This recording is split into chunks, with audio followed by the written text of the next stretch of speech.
Hello and welcome to Eat Sleep Code. That is our AI introduction. I've still got to get a new intro made and waiting for some free cycles so I can get into revamping that. Revamp the one that took me a whole 3 seconds to make on the show. Yeah. So we do this every week to cover the latest news in AI tech and .NET and all the other things, the developer things. So we're going to get right in. Oh, busy, very busy. Hence the late show and the early, or not the early, but the hard out. So we should get into some tech news. This one has been going for a couple days now. Yeah. Over 500 NPM packages compromised an ongoing supply chain attack. Yeah. Nothing new to NPM really, but yeah, the issue here is the fact that a lot of people have their GitHub repos set up to auto accept patches from NPM packages. And so what that can mean for a lot of folks is that they will auto accept these packages, and as a result, they'll see these updates apply. And what's been happening is that a lot of folks have been taking advantage of this. So we've seen this is the third exploit in a row in the last couple of weeks that has happened against NPM. And the issue here is the fact that obviously they're stealing tokens and other various things. And then this latest one, which is Shai Hulud, is also a worm, so it'll try and replicate into your CI/CD pipelines. So it's particularly nasty. And it all comes down to the fact that people tend to auto-patch. And so these are a list of some of the packages that have been pwned. It's definitely something you need to be aware of. And there are some thoughts out there that, package managers can be evil and that this is hell. So you got to be a little bit wary. Trust your sources. Don't auto-patch. Auto-patch meaning like you'll accept auto updates to patch versions. So major, minor patch. If you just put accept anything from there in your repo, or if you have Dependabot or one of these other bots running, it will auto patch and provide PRs. Sometimes they'll just auto merge into main, which is crazy. But this is what's happening. So be wary of these things and read up on it. It's important. And just going through the list of some of the affected, 40 plus packages affected. Yeah. Some of them I recognize. NativeScript used to be a Progress library. It is no longer, but it was a couple of years, about 5 years ago. And then we gifted it to the open source community. So looks like it got hit by this pretty hard. Mm-hmm. There we go. Meet the new GitHub MCP registry, the fastest way to discover MCP servers. Yeah, so this is part of a movement by GitHub and others to set up a repository for GitHub, for MCP servers. And so the idea here is that a lot of people are now, ourselves included at Octopus, we're providing MCP server endpoints that people can use to connect agents, etc. And so this is a curated registry by GitHub. These are just basically ones that they want to provide. But the model context protocol folks, they're maintaining an OSS one, which is community curated, and that's another repository you can use. But basically, if you're looking for MCPs, endpoints, servers, etc., you can utilize this registry now, available at github.com/MCP to find out more. It's interesting to see these spring up. This is the second one I've seen for Visual Studio Code. There's a Visual Studio Code in Insider's install button on them. And then Visual Studio has another repository just like this one. Right. So sure, these will consolidate at some point, but it's the race to become first or the largest, I guess. These package manager races, They honestly have different stuff on them too. So there's that. Yeah. Keep your eyes open for more of those because I'm sure there's going to be more. There's one right out of Visual Studio Code. If you hit the install MCP button. It pops right up into the browser. So it has a source there, and then that had an install for VS Code button on it too. Circling back on the GitHub Copilot stuff. This was something that just caught my attention, and this was posted on the 23rd, which is like 2 days ago. Yep. And it says, what is GitHub Copilot modernization? This almost flew under the radar. I caught this because of some client work that I'm involved in. And what's happened here is, I don't know if you remember the Upgrade Assistant, John. Yes, I do. Okay. Well, when I updated my Visual Studio, and I'm talking like Visual Studio proper, not Visual Studio Code. Yes. When I updated Visual Studio, it said that the Upgrade Assistant was no longer compatible with Visual Studio. And I thought that was kind of odd. I figured there was like a new version or something I needed to go install. It's your own product. I figured it was something I needed to go install, right?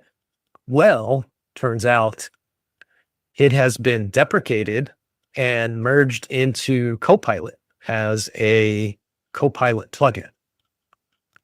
So now the Upgrade Assistant, as far as I can tell, I could be wrong. So if somebody out there knows better, please correct me.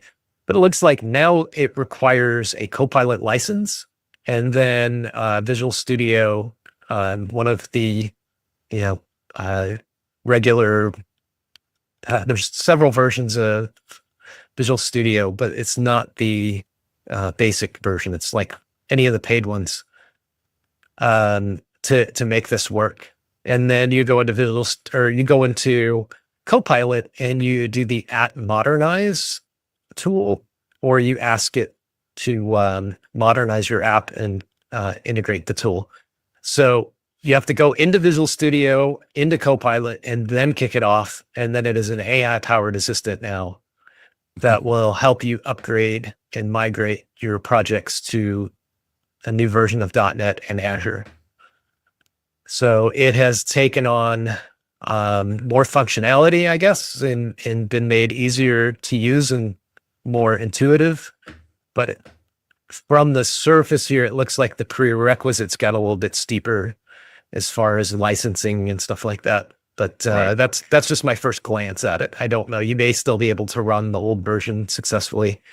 I don't know if it's completely disabled, but I did notice that Visual Studio had thrown up a warning saying it was no longer compatible within Visual Studio. You have to go this route. That's the nature of software, you know? It is. I mean, it's providing a lot of value. I can't say that I disagree with any of it. It's just the facts of what I just discovered. So it says, starting with Visual Studio 2022, 17, 14, 16, the GitHub Copilot modernization agent is included with Visual Studio. So now you can burn up some tokens, upgrading your projects. Perfect. The latest Love it. versions. Perfect. Handy tool though. It really is a handy tool. And if you go through some of the documentation on how to do the modernization, it shows you like, here's a snippet of the plans that it creates, the results from, it gives you diagnostics on what needs to be upgraded and what packages or what projects failed to be modernized. And it'll hook up reverse proxies and all sorts of stuff for you. And then I've never used it with the Copilot part, so it'd be interesting to see what happens when you kick in Copilot on that as well. Nice. Another thing I thought that was kind of interesting, if I can find it in the text again, it did recommend, maybe it was on the previous page, it did recommend models to use as well. Oh, okay. And it was recommending Sonnet 3.7 or 4, I believe. I can't find it in there now. It is in here somewhere. It says models to use, and then it has just those two. It says are the preferred models to use when you're doing your modernization with the Copilot stuff. So I thought that was kind of interesting. Okay. They must have done some kind of testing to get to that conclusion that Sonnet was really good at it. Yep. This is an Octopus Deploy special here, John. The Platform Yeah. Engineering Pulse.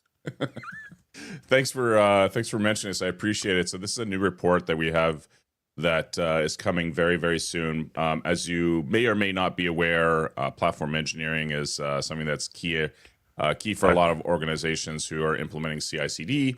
And the Platform Engineering Pulse is a report that reveals basically how organizations that we've surveyed are implementing platform engineering today. So if you're interested, not just interesting, but if you're interested in seeing what's working, what's not, and why, this report might be useful to you. So this is available as a PDF. If you sign up, you can download the report now. And I think we just put it out this week. And so you can read the report, find out what's interesting there. We've added all kinds of cool charts and graphs and stuff. We've got someone on the team who's doing all that sort of stuff. So definitely something worth checking out. So just something I just wanted to throw out there. It's 70 plus pages, huh?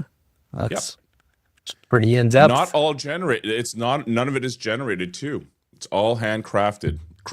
It's the craft beer of reports here, Ed. We don't AI generate our words. I don't think it'd be too long, John. You know, like artisanal sort of crafting of the report. Sorry, I'll stop. The artisanal thing used to be like getting a handwritten letter, and then the typewriter came out. What? And you now have your own thoughts and opinions on stuff. Great. Now people are like, oh, I'll get the old typewriter out for some nostalgia and hand type a letter. And then like 10 years from now, it's going to be like, oh, I typed this by hand. Just in the computer, like with no AI. And people are going to be like, you really did that? Nice. And the crowd goes mild. Mild, very mild. Oh, good. Speaking of the crowd goes mild. No, here we go. Here we go. So it's apparent that everybody is making smart glasses now, John. Google announced plans. Apple's got work on smart glasses, reportedly. Oakley and Meta dropped a bunch of new stuff. Meta has 4 different SKUs of smart glass. You realize that? 4 different SKUs now? No, I'm very happy to report that I didn't know that. There are Oakleys and then 3 versions of Ray-Ban.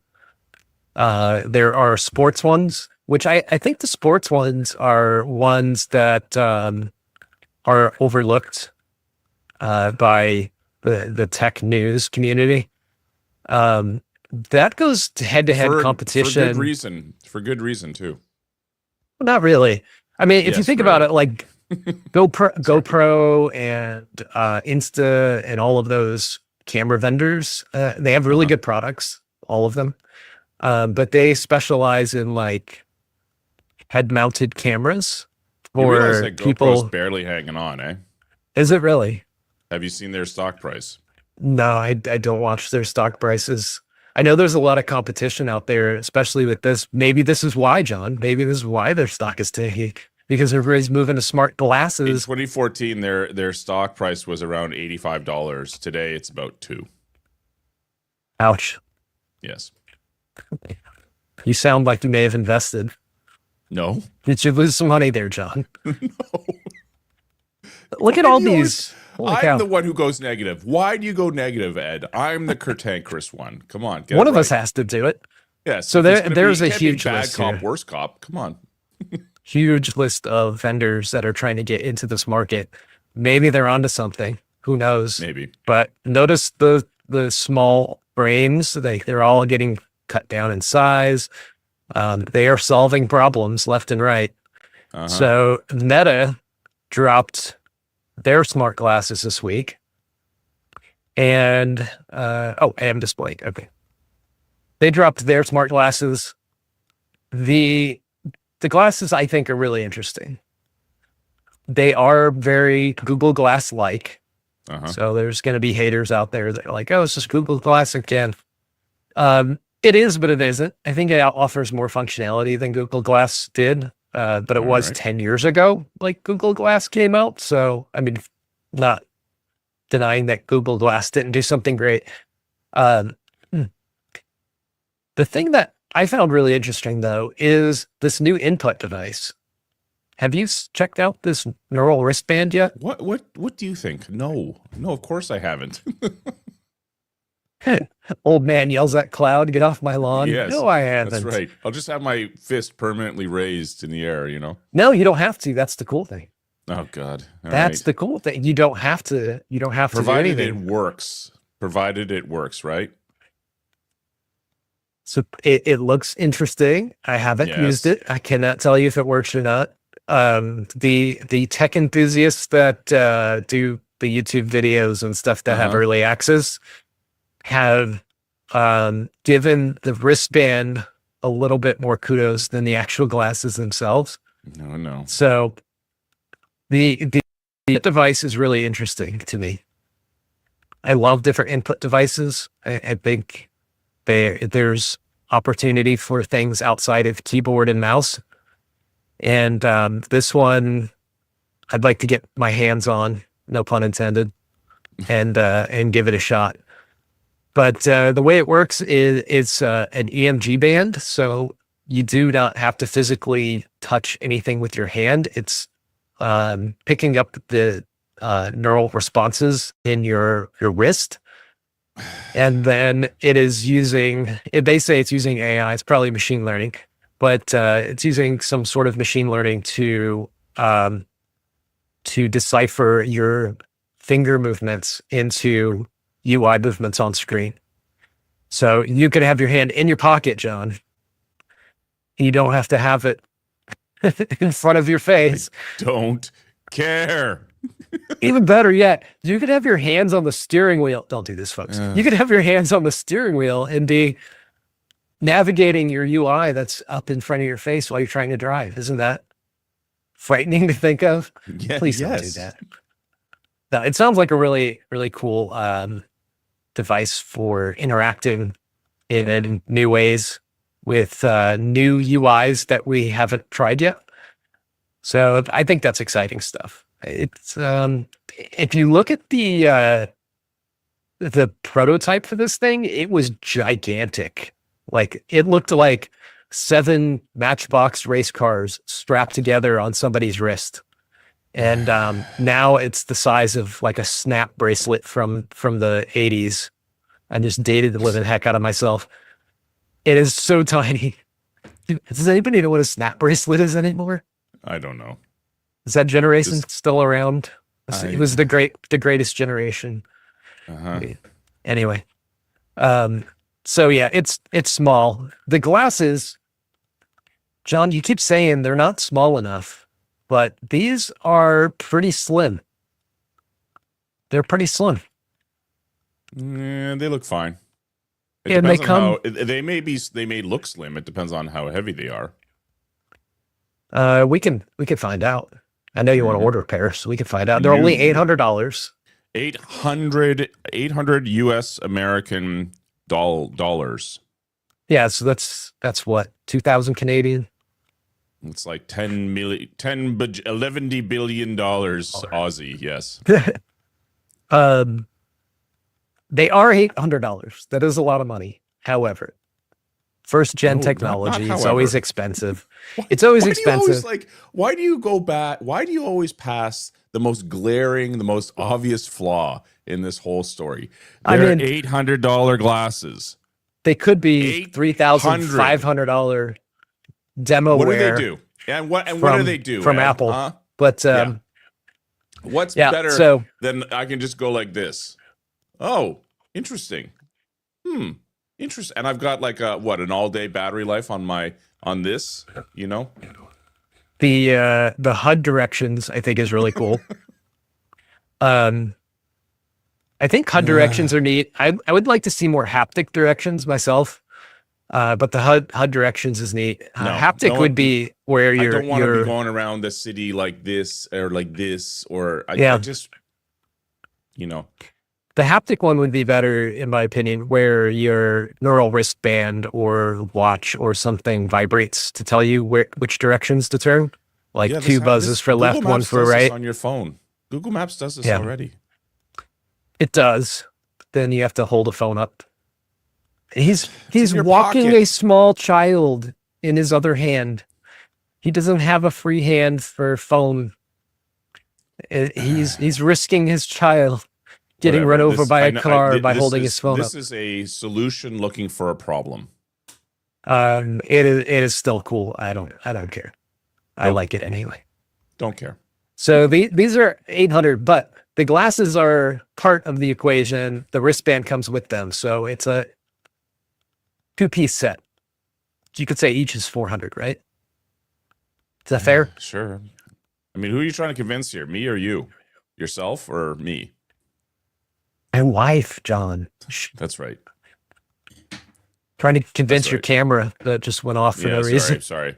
I'm having tech problems. Perfect timing. I also thought this one was a very interesting turn of events. So some of the things that were announced at MetaConnect, they have been trying to get developers on board with the AR VR space. And there's a lot of indies out there doing, game dev and stuff like that, but I would say it's still a very niche market for developers to be in. The AR VR space is probably not as big as other areas of game development, and it requires that mindset, working in 3D spaces, models, and all of that type of thing. So they've been trying to push a platform of developer tools.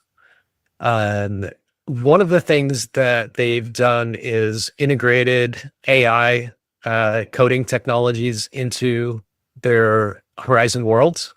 So you can do like natural language, world building, coding, a lot of things that GitHub Copilot can do, but they're doing it in the context of AR and VR.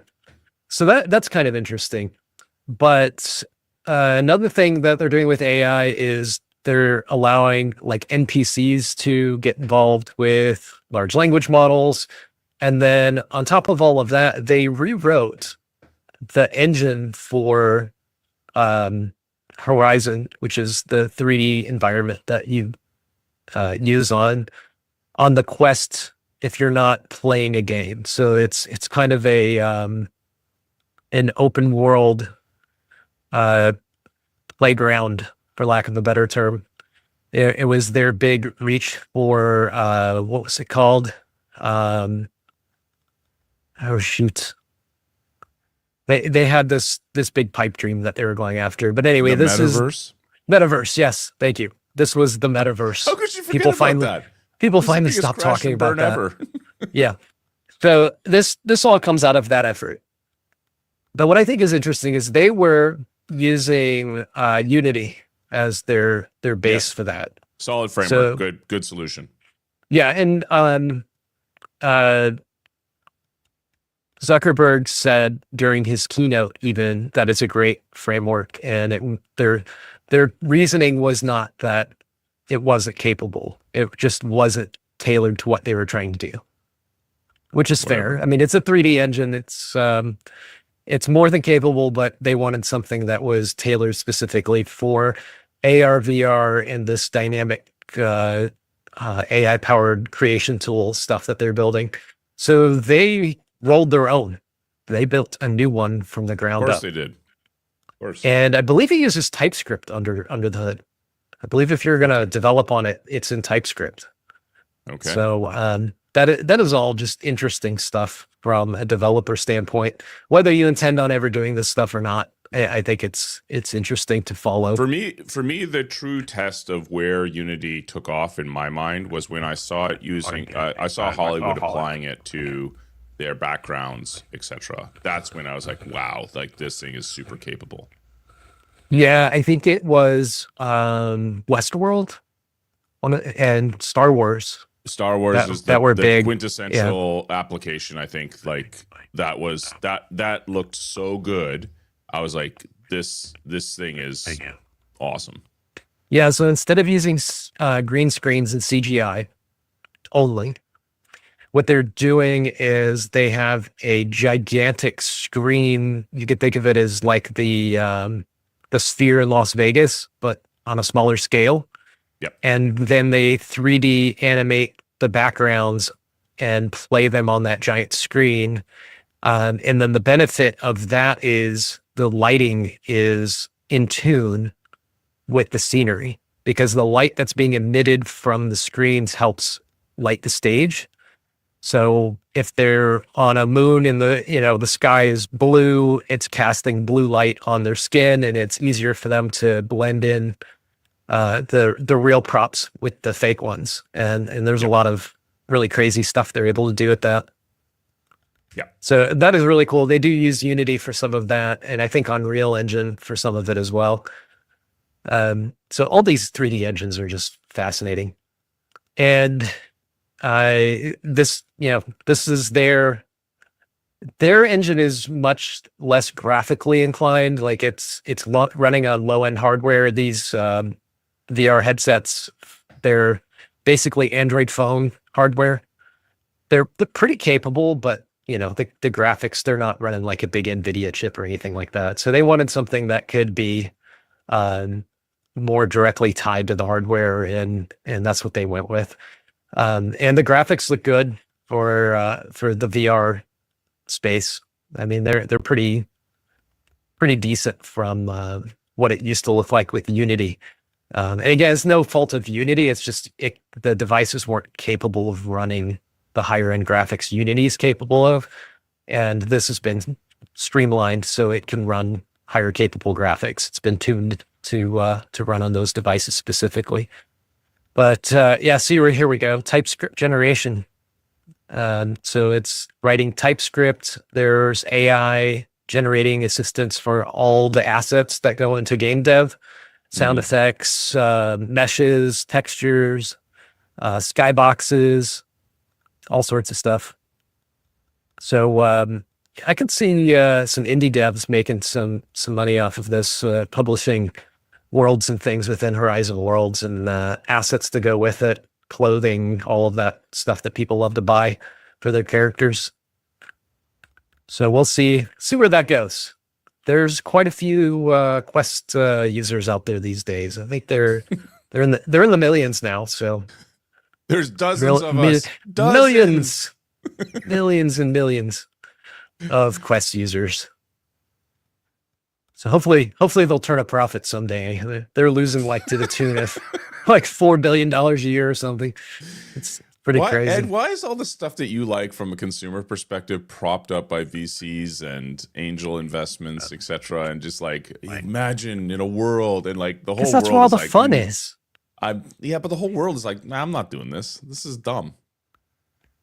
If you're like-minded, like if you think this type of stuff is cool, or even if you're a hater like John and think it's ridiculous. I'm not a hater.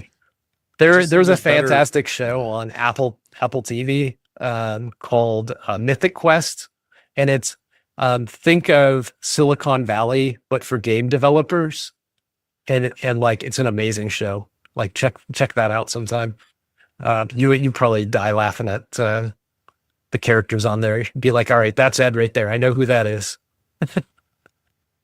Anyhow, that's our news for the week.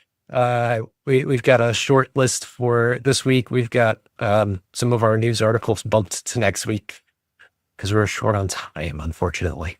Yes, that's all right. That's all good. We can have more meta news next week. We can go a deeper dive on this stuff. No, not buying it, John. Nope, nothing coming up there. Speaking of events, not that we were, but I'm going to do it anyway. We're going to GitHub Universe, so hope to see you there. We got KubeCon coming up as well. And we've got, we're also going to be at AWS reInvent. So if you happen to be at one of those events, give us a holler. Drop by the booth, say hello, etc. Yeah, and as we're parting, that reminds me, Blazor Day was today. I got to speak at Blazor Day. Thank you to all the folks involved in getting Blazor Day organized and hosting and all of that stuff, and all the speakers that were involved as well. It was a great show. And if you're a Blazor dev, make sure you go to blazorday.net and jumped on the Relive the Blazer Day link. It was all broadcast on YouTube, so you can go back and watch the bits that you missed. I have a presentation on there about AI first development with Blazor. And I'm talking about the user interface side of it, not the developer side of it. So apps that you can talk to with natural language and have them respond and manipulate the user interface, navigate to other pages with your voice and talk back to you in its own voice. So fun stuff there. We'll talk about that a little bit more next week. I got an article that goes along with it that I think makes a good promo for that type of technology. So we'll chat about that next week as well. So With that said, we're going to sign off. Take care, and we'll be back next week. John, thanks for joining me. Thank you.